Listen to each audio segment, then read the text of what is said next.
Los catastrofistas de la educación auguran la muerte de las escuelas, la desescolarización de las sociedades. Los educadores creemos que ha cumplido su ciclo la vieja escuela y que la gran crisis social de nuestro tiempo está llamada a dar a luz la nueva escuela, capaz de hacer frente a los grandes retos que el siglo XXI plantea a nuestra inteligencia, a nuestra capacidad creadora y a nuestra convicción humana. Profesor Víctor Hugo Bolaños Martínez. La formación inicial y continua de los profesionales de la educación a través de programas que creen ambientes para la reflexión del rol del educador, que reconozcan los aportes de nuevos modelos, métodos y herramientas en un proceso creativo y con convicción humana, darán a la docencia el toque transformador que tiene como base para la formación permanente de la persona y la sociedad, como lo apuntara el profesor Víctor Hugo Bolaños.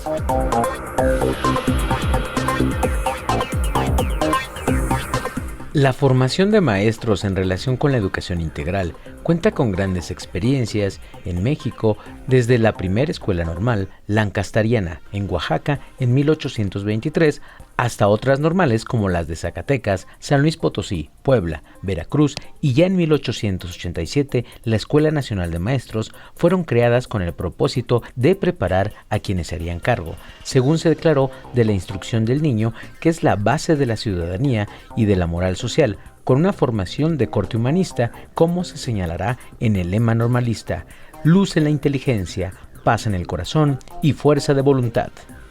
En los inicios de la fundación de la Secretaría de Educación Pública en 1921, se estableció la necesidad de alfabetizar a cerca del 80% de la población mediante la apertura de escuelas. ¿Quiénes serían los maestros que se encargarían de la tarea y cómo lo harían? El número de profesores que se formaban en las escuelas normales no era suficiente para atender las aulas, teniendo que recurrir entonces a maestros misioneros que recorrían las zonas rurales e incluían, junto con la alfabetización, actividades de tecnología agropecuaria y de cultura regional. Simultáneamente, entre las múltiples estrategias que se experimentaron para ampliar la cobertura, destacó el contratar a quienes supieran leer para enseñar a leer, ingresando entonces jóvenes recién egresados de la escuela primaria o secundaria. Los avances en la introducción de nuevos aprendizajes en los planes de estudio, en las escuelas normales, más allá de la lectoescritura y la aritmética básica, generó la necesidad de tener maestros en servicio con otro tipo de formación. Requerían una profesionalización en el campo normalista. De ahí derivó la estrategia de la capacitación a distancia que ellos tomaban mientras cumplían con su función laboral. Esta actividad estuvo a cargo del Instituto Federal de Capacitación del Magisterio, conocido como IFCM, de 1945 a 1970, que atendió a más de 100,000 profesores en servicio en todo el país para que obtuvieran su título profesional. El sistema de educación a distancia resultó innovador para su época.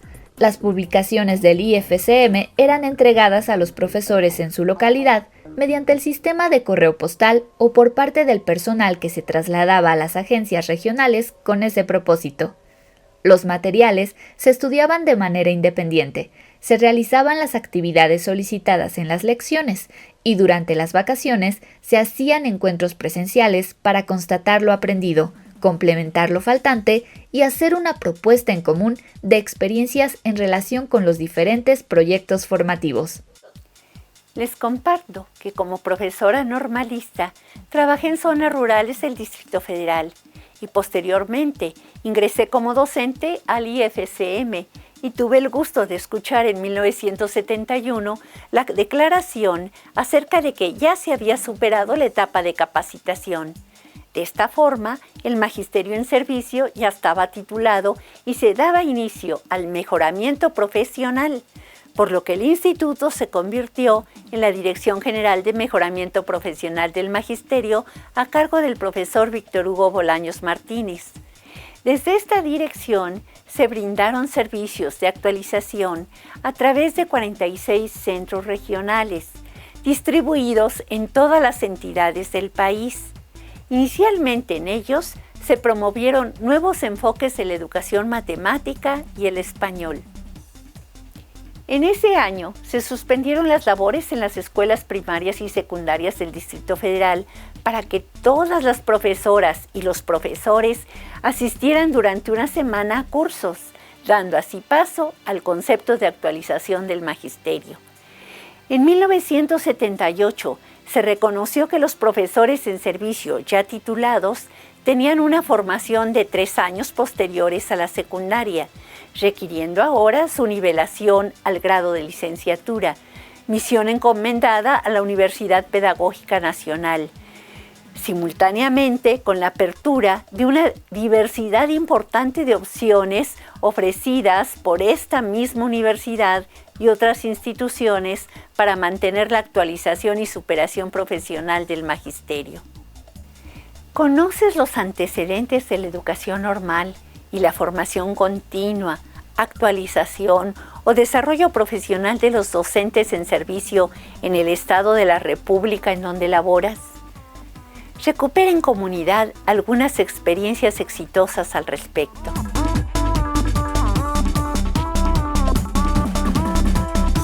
Lo sucedido con los procesos de formación de profesores que atendían solamente la enseñanza de la lectoescritura y que posteriormente necesitaron capacitación para profesionalizarlos y así llegar al momento histórico de la actualización, se repitió cuando se introdujeron las computadoras en las escuelas, donde ni los maestros en servicio ni quienes recién egresaban de las escuelas normales estaban preparados para su uso.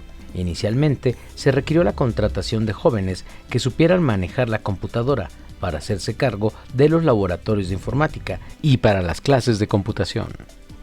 Posteriormente, se les ha tenido que capacitar en el aspecto pedagógico y a los académicos en la integración de los procesos de aprendizaje apoyados en tecnología. Por lo que se refiere a las escuelas normales, los programas de integración de las tecnologías digitales datan de 1989, cuando el Centro de Procesamiento Arturo Rosenblatt les equipó con salas de cómputo y preparó a docentes en su manejo. Las normales y el Centro de Actualización del Magisterio del Distrito Federal, en 1989, iniciaron programas para que los docentes se prepararan en el manejo computacional y se impartieron los primeros cursos de didáctica y computación. Además, de 1997 a 2003, se diseñó e implementó el Programa de Formación y Actualización del Magisterio en Nuevas Tecnologías. En la actualización del magisterio en servicio, como parte de su formación continua, desde 1986 con el programa COEVA-CEP y después cada uno de los programas nacionales, se han puesto en práctica diversas estrategias actualizadoras que han tenido los alcances y las limitaciones propias de los avances tecnológicos de la época. Cabe mencionar el importante papel de los centros de actualización del magisterio al impartir la licenciatura en docencia tecnológica de 1985 a 2016, en la que a partir de 1994 se atendió a los profesores que se hacían cargo de los talleres de cómputo en las escuelas que no contaban con el grado profesional. Además de haber iniciado desde 1989 en estos centros los cursos del área de computación, haciendo énfasis en la dimensión educativa apoyada en la tecnología digital. Ha destacado la participación de docentes de las escuelas normales de educación preescolar, primaria, secundaria, educación física, educación especial de todo el país y en general de todas las entidades que se encargan de la formación continua de los profesores en servicio, en la presentación de trabajos, en los simposios internacionales de computación en la educación y en otros espacios académicos en los que han presentado las propuestas de estrategias didácticas apoyadas en tecnología, en la formación inicial del magisterio. Tengamos en cuenta la propuesta de Seymour Papert en el sentido de que la pregunta no es ¿cómo podemos usar la tecnología para mejorar la educación?, sino ¿cómo podemos repensar la educación en el contexto de las nuevas y poderosas tecnologías? Formulémonos a nosotros mismos esta última pregunta al integrar la tecnología en la formación del magisterio de todos los niveles y modalidades educativas, para que desde ahí provengan propuestas que conduzcan a una docencia transformadora.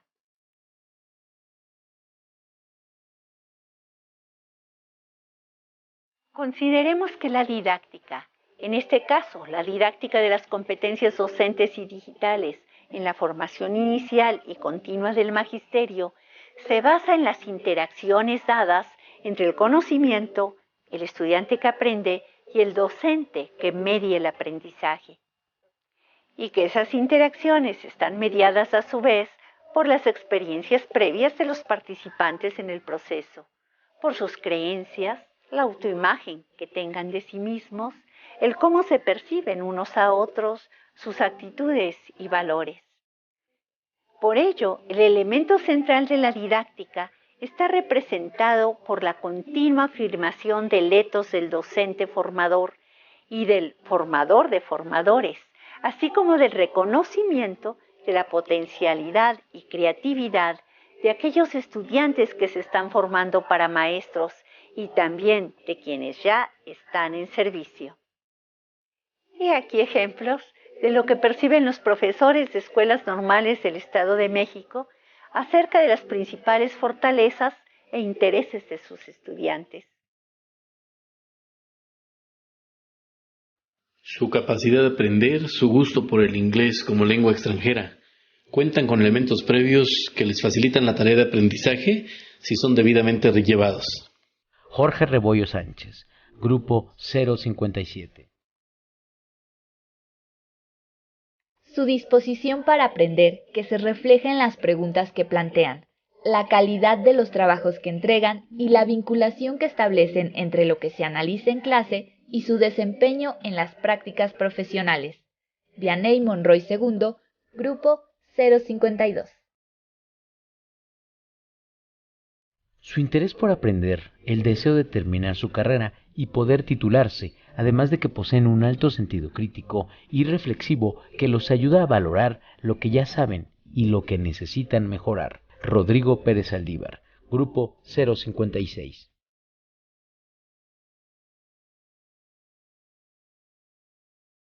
Les interesa conocer la política educativa actual, así como los planes y programas de estudio, y perfeccionarse en el conocimiento de los contenidos de biología. Esto me permite contar con docentes en formación autónomos que día a día me invitan a estar actualizada. Magdalena Núñez Soto, Grupo 85.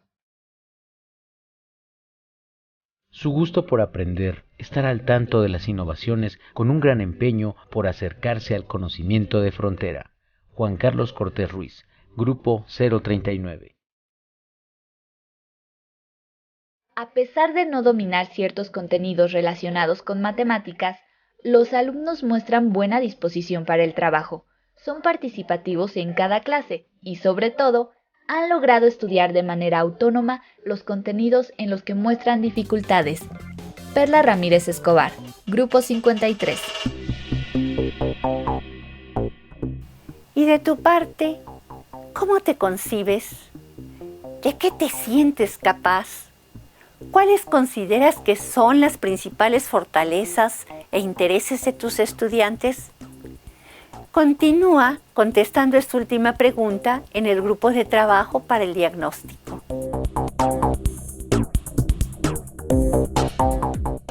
Ya se ha comentado la diversidad de sistemas operativos, versiones de softwares, configuraciones, dispositivos y la manera distinta de organizar la información en carpetas y archivos. Unido a esa gran variedad de posibilidades, se enmarca la diversidad de estilos en el aprendizaje de las competencias digitales, tanto en la formación inicial como en la formación continua del magisterio, ya que el entramado tan diverso de intereses y maneras de procesar la información hace que en un mismo grupo de docentes se encuentre a quienes por falta de habilidad para la lectura hipermedial no encuentran en dónde dar clic, quienes por falta de la habilidad de exploración están esperando a que se les diga qué tienen que hacer, quienes por falta de habilidad en el almacenamiento y recuperación de información no encuentran en dónde guardaron los archivos y quienes se desesperan ante la posibilidad de contar con varias opciones y esperan rutas fijas, desde luego sin faltar los que olvidan sus contraseñas o la manera de llegar a un sitio. Y en ese mismo grupo encontraremos también a quienes descubren por sí mismos nuevos procedimientos y a aquellos que ya cuentan con una amplia experiencia informática. Desde el punto de vista didáctico, recordemos que en la formación inicial y continua del magisterio es altamente deseable una intervención que permita la libre búsqueda, que anime a la exploración, la autonomía para aprender de una manera autoorganizada, tanto en lo personal como en la comunidad. Tomemos en cuenta que el aprendizaje y la apropiación de las competencias docentes y digitales transita simultáneamente por los elementos didácticos siguientes. ¿Para qué? La sensibilización para tomar la decisión de aprender y enseñar las competencias docentes e informáticas al orientarse hacia el logro de propósitos significativos en el marco de la cultura digital. ¿Qué se aprende? Considera el conocer para aprender, que requiere la construcción de una visión, un enfoque en la selección y metodología del aprendizaje de contenidos disciplinares susceptibles de enriquecerse con el apoyo tecnológico. ¿Cómo se aprende? Es indispensable crear para aprender en la realización de actividades de aprendizaje en entornos presenciales, mentales y virtuales que dan significado contextual a las competencias en un hacer para aprender, que supone el aprendizaje en la práctica y la aplicación de competencias digitales que le sustenten. ¿Con qué se aprende? Toma en consideración los diversos materiales didácticos, recursos educativos, herramientas y tecnologías digitales que potencian el aprendizaje en entornos virtuales. El evaluar, comunicar y compartir para aprender con otros al regular el aprendizaje de las competencias docentes y digitales y darle un significado social en comunidades virtuales. Es necesario un fuerte compromiso personal y social, además de un impulso externo, a través de un clima propicio, para implementar la formación permanente del profesorado, así como el soporte técnico y didáctico para la apropiación de las competencias docentes y digitales. Dada la diversidad tecnológica en los estilos de aprendizaje y docencia, así como la metodología que implica el saber ser, conocer, hacer, comunicar y compartir, esta propuesta radica en la aplicación de una docencia transformadora, que teniendo como base la formación permanente del formador mismo y su responsabilidad social, promueve el trabajo en comunidades de aprendizaje, el aprendizaje autoorganizado y el aprender a aprender que trascienda el aula tradicional y la amplíen y dirijan hacia el aula que requiere el aprendizaje y la educación integral del siglo XXI.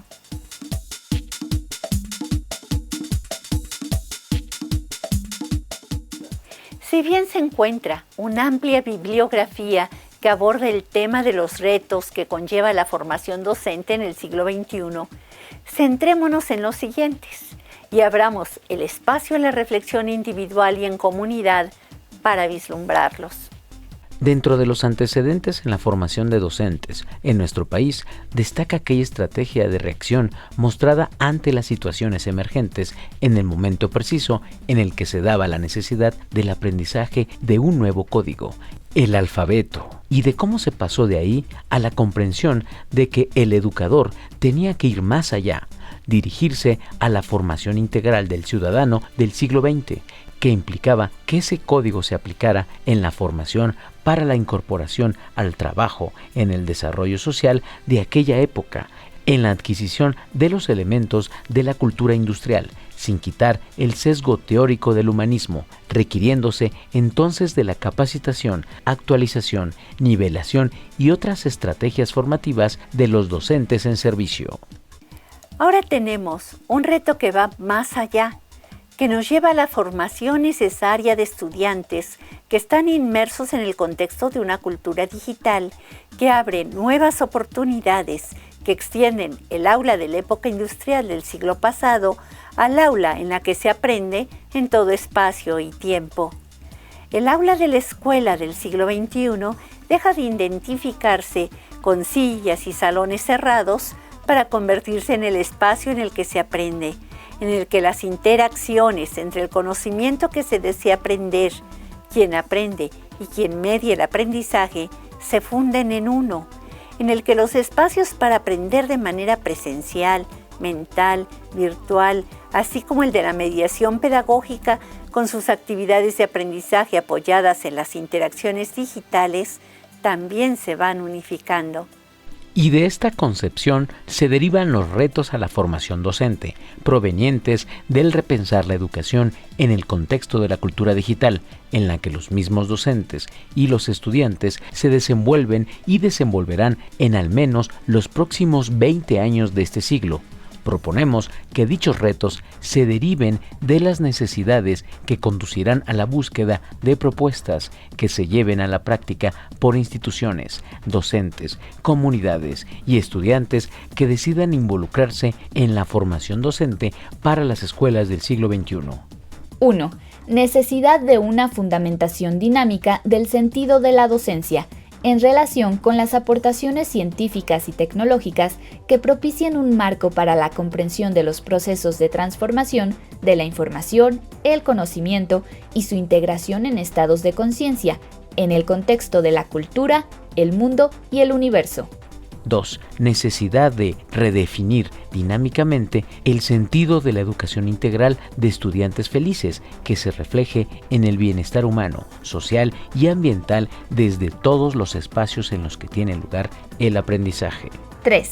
Necesidad de una selección dinámica de contenidos de aprendizaje en la formación docente, de acuerdo con los requerimientos de la educación integral, la preparación para la vida, para la docencia en el nivel educativo que se vaya a elaborar o se esté elaborando, y la participación ciudadana crítica y consciente en el marco de la cultura digital.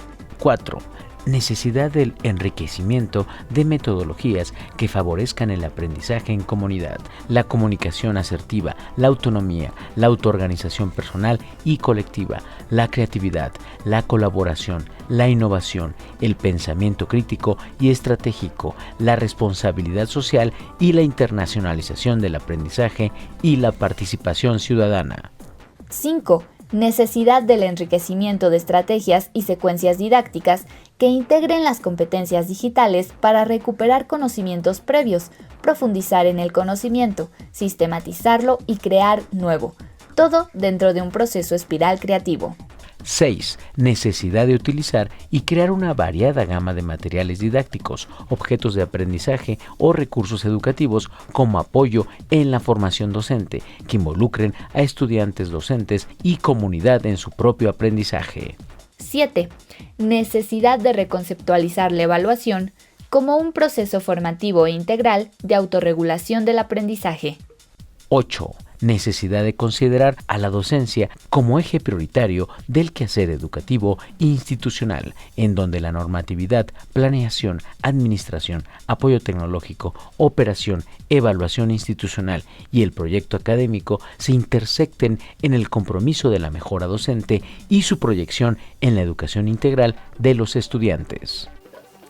Derivados de las necesidades anteriores y otras de acuerdo con tu contexto, ¿cuáles retos vislumbras en la formación inicial y continua de los docentes para los siguientes 20 años del siglo XXI?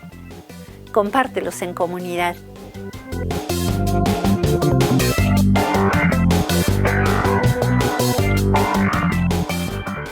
Durante este taller continúa con el diseño de una secuencia didáctica. Autoevalúa el diseño, selecciona y elabora los recursos educativos que vas a necesitar.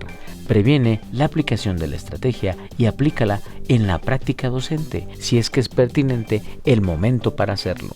Comparte la secuencia didáctica y los resultados de su aplicación con la comunidad. Recibe y ofrece comentarios de mejora. Cuentas con el tiempo proporcionado para este módulo para concluir la aplicación y recopilación de las evidencias de la práctica. Organiza tus tiempos y disfruta tu actividad.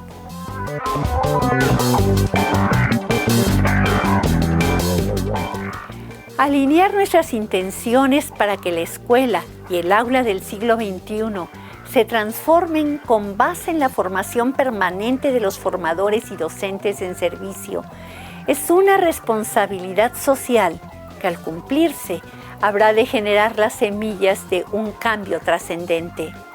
Seamos artífices de ese nuevo paradigma.